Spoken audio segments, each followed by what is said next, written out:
चला आज संक्रांतीसाठी तिळाचे लाडू बनवूयात. तर कढईमध्ये 1 वाटी तीळ घ्यायचे, ते चांगले भाजून घ्यायचे. लालसर रंग आला की ते तीळ काढून घ्यायचे.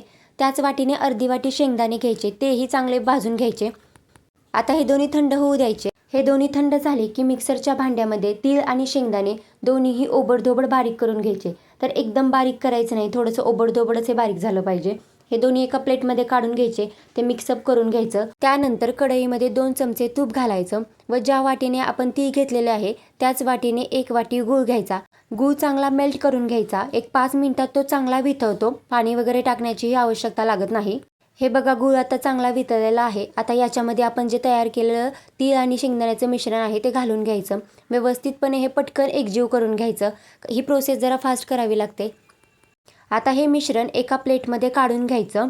मिश्रण थोडं गरम आहे तोपर्यंतच लाडू वळायला घ्यायचे. काय होतं, मिश्रण थंड झालं ना की पुन्हा मग याचे लाडू वळता येत नाही, म्हणून पटकन लाडू वळून घ्यायचे. अशा प्रकारे अगदी सोप्या पद्धतीने आपले तिळाचे लाडू रेडी आहेत.